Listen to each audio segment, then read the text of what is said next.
That following year, 1994, Simpsons is airing season 6, episode 2, Lisa's Rival. Lisa is jealous when a new girl in class is smarter than she is. Homer obtains a giant mound of sugar. Hilarity ensues. I can sympathize with this. I think this is a great Lisa episode. She's in second grade. There's a new chick in class, Steve. Allison. And Lisa, Bitch. she's the nerd. She's getting pushed around, like called brain girl and stuff.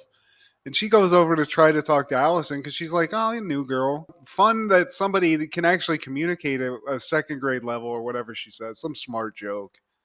But turns out, Steve, Allison's younger. She's been skipped a grade, so technically smarter. And it just seems like she's better at everything that Lisa loves. You know? Lisa's like, oh, great.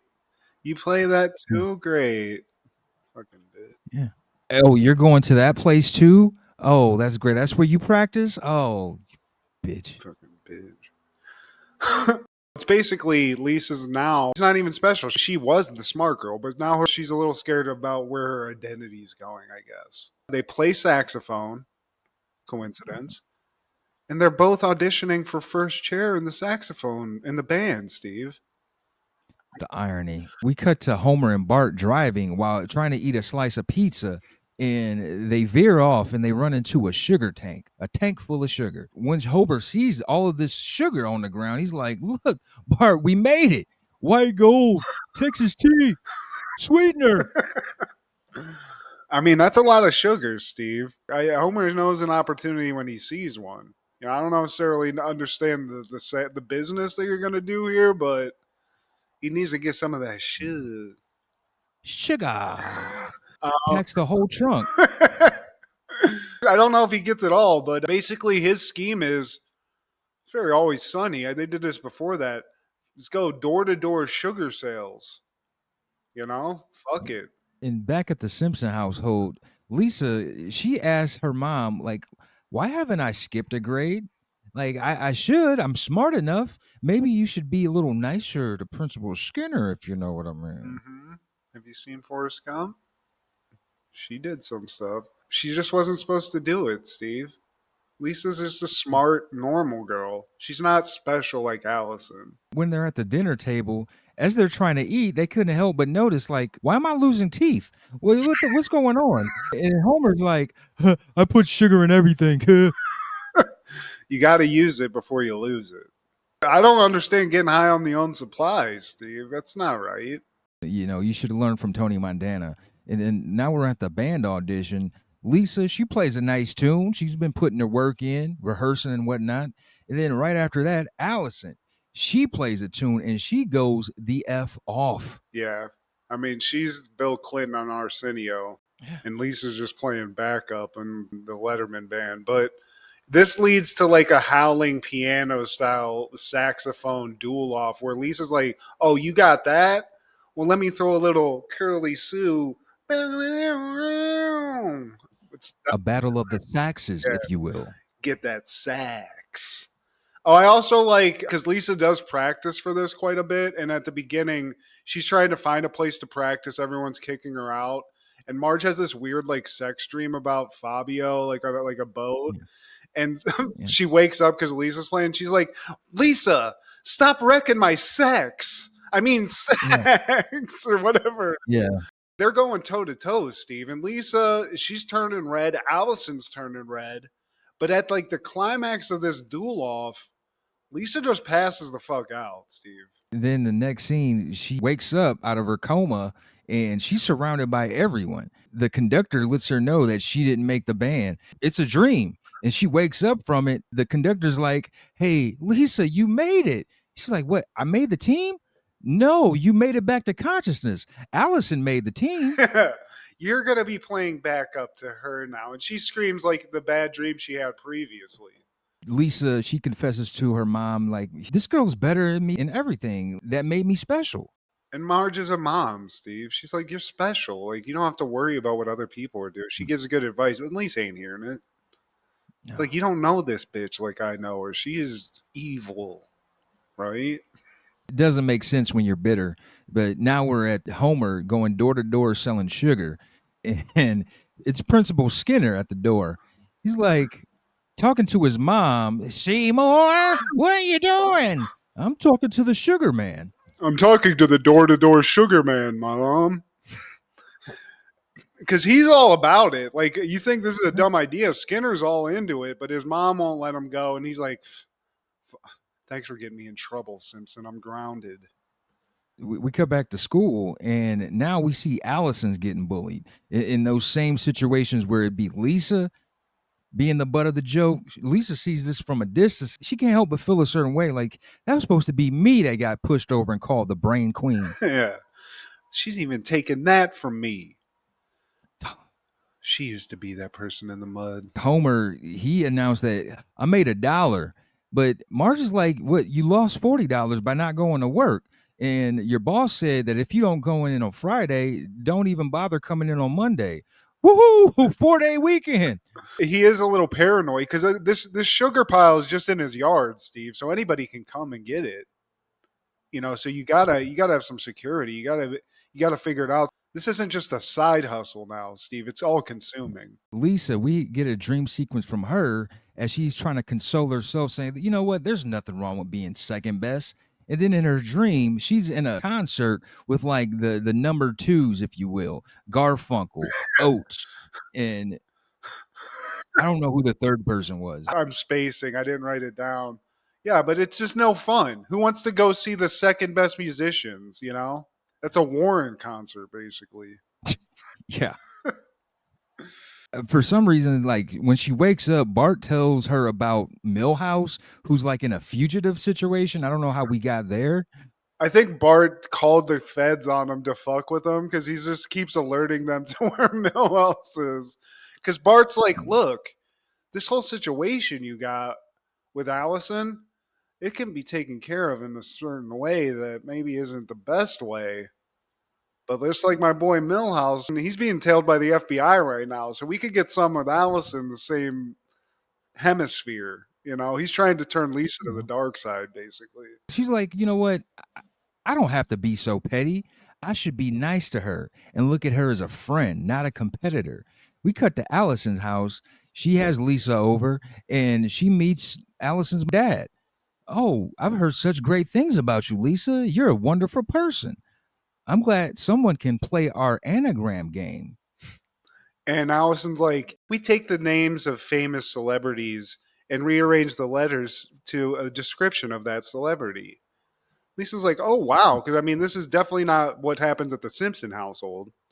It's all very intelligent because I think her dad's like a professor, mom's like an artist or something. So she's walking into like the freaking Louvre and she's a Dollar Tree house. But Yeah. Allison gives some example of this anagram thing. And then the dad's like, oh, hey, here, Lisa, let you try one. And Lisa doesn't know. She's dumb, in Yeah. comparison. And I like the dad's energy. He's like, oh, well, here, maybe try bouncing this ball. Maybe this is more than me. We go upstairs to Allison's room, and Lisa sees that Allison already has her diorama prepared, and it's not even due for like another week. And on top of that, as Allison's taking her up to the room, she's like, oh, check out this crazy trophy room that's blinding Lisa. She's like, oh, shit. Yeah, I have a second place trophy. It's pretty cool. It's awesome. But she's like, oh, you want to see this cool diorama I did for the competition? And Lisa's like, that shit's not due for like a week or whatever. And she's like, it's diorama. Like, how can I wait? Yeah. And even And it's Lisa's top a brain, notch. yeah, and even Lisa's a brain, and she's like, this is a little much. Okay, take a day It's off, bitch. it's very detailed. This one is a recreation of that Edgar Allan Poe story, A Telltale Heart, where they bury a guy in the floor, and it Okay. drives the dude crazy because he can like hear the guy's heart beating in the floorboards. So like it's Mm. just a recreation of that. But she's like, I even used a metronome to recreate the Telltale Heart thing, and she turns it on, and it's like, and just like makes the floor come up. And Lisa's like, this shit's like 4D, like holy shit. And she's having an inner freak out. She's like, that's great. That's awesome. Awesome. Oh shit. And I fucked up the anagram game. Jesus. Allison's voiced by Winona Ryder. I don't know if you knew that. Oh, wow. I didn't place that, but shout out. Well, see, Lisa, Allison's going to end up stealing a lot of shit when she gets older, so it's okay. You're going to win. Yeah. So now we cut the Simpsons household. This is where we see Homer guarding the sugar piles, Steve. Is this where we see that? Yeah. I do like the Scarface reference we get. First, you get the sugar, then you get the money. Then you get the women. And Marge comes out because it's like the morning, and she's like, "Hey, you can't be just sitting here guarding your sugar." And he's like, "Are you kidding me? Anybody could come here and take the sugar at any time. I have to be constantly vigilant on this. This is our nest egg." She's like, "Who's gonna steal this pile of sugar?" And then Homer's like, "Oh, hold on a second," and pulls like an Englishman out of the sugar. I feel like, and Drinking tea. yeah, he's like, "Oh, did you pay for that?" And the guy's like, "No. I just needed a nip of sugar for my tea." He's like from Peaky Blinders Englishman, Steve. Marge, she's adamant. Get rid of that sugar. As she's saying that, several swarms of bees come to that sugar mound. To me, I'd be like, dream's over. I'm not going to get these bees off of it. But we'll get to that, Steve, because this might be a new business pivot. But this is where we cut to Lisa, and she's working on her diorama. She's got to upgrade. She's under the gun. So this is the one that I think, I don't know if it's a Christmas Carol, but it's like some Charles Dickens thing. It looks good. It doesn't have like a moving piece, but it's like a bunch of detailed art. She turns like a fan on or something, and the shit goes out the window. It's destroyed. Because she was trying to do like a snow simulation. But Bart steps in like, look, I got a plan. When Allison comes out of her house, we soak her with the hose. Yeah. Oh yeah. You know what I'm talking about? Lisa's like, what's that gonna do? It's like, Yeah. yeah. Okay. Well, what about this? Maybe we just sabotage her little diorama.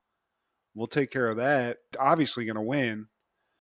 She's tempted, Steve. She's Anakin Skywalker at this point. She's going to the dark side. She's like, you know what, Bart? You know what, devil on my shoulder?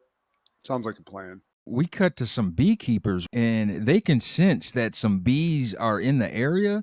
I think that's how it went. They have like a honey thing and their bees are gone or something. So they're like, what happened? So as they're talking about it, they see a bee and they follow it.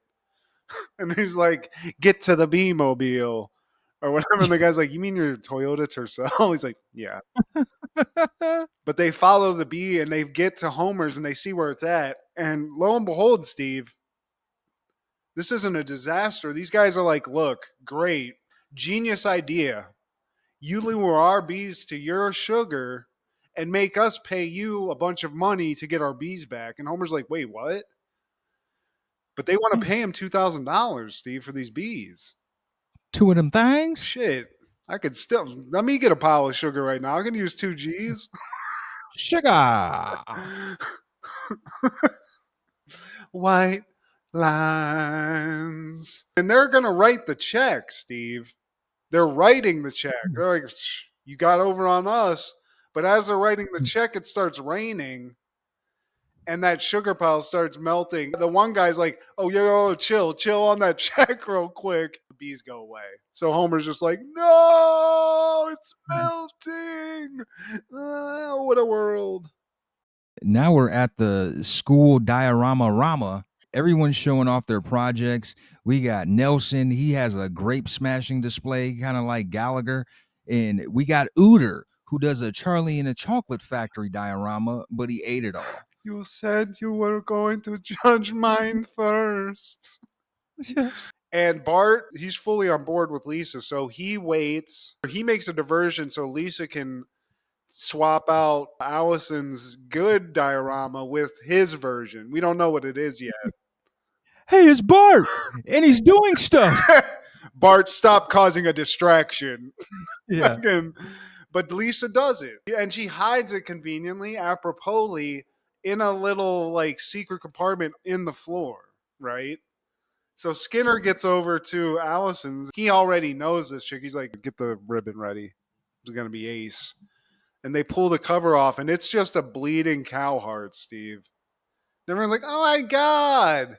Skinner's pissed. He's like, What is this?" He basically goes off on Allison. He's really like Simon Cowell judging this shit, to be honest. But Allison tries to tell him, like, "This isn't mine. I didn't do I have this. another one." Yeah.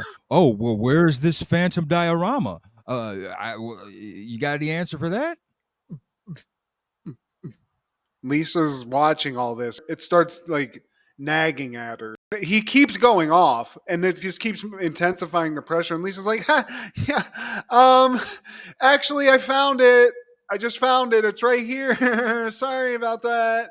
And they show the real thing, and it's nothing's wrong with it. It's working. And Skinner's like not impressed. Great. It's very reductionist. He's very adult judging this. So then he's like, okay, Lisa Simpson, let's see this. Lisa unveils hers, and he's like, this shit sucks too. The fuck? Yeah. Next. And then they get to, I think it's Ralph's. They pull the cover off his, and his are just like unopened original Star Wars toys. Wait, Oh, what? And like Skinner's a fan. He wants Chewie. yeah. Chewie's his favorite. And then the one like kind of like depressed teacher comes over and is like, "Look, this is going on too long." And Skinner's like, "Well, Ralph won, and that's it." Yeah. Cut to the girls, and Allison's like, "You know what? I'm actually kind of glad I lost. I beat the smart kids." And then he trips and falls. "I beat my Wookiee." That's a classic line. But Lisa and Allison make up. Lisa apologizes. She's like, "I'm sorry I did that. I was just jealous." And I think Allison says something. So they're like best of friends now. And Ralph falls. They even pick him up and they're like, "Come on, Ralph, you can come over to Allison's and play the anagram game." And Allison explains it. "My cat's breath smells like cat poo." Oh, that's a good episode, Steve. That's good Simpsoning right there. Mike Scully, who was an integral part in the success of Simpsons, especially in the 90s. This was his first episode. He was the writer and eventually become a showrunner for the show. We always talk about specific characters, like the episodes that are centric to them being like bangers. I feel like Lisa has a lot of those good ones. Yeah, if it's Lisa centric, more than likely it'll be a classic. Hell yeah.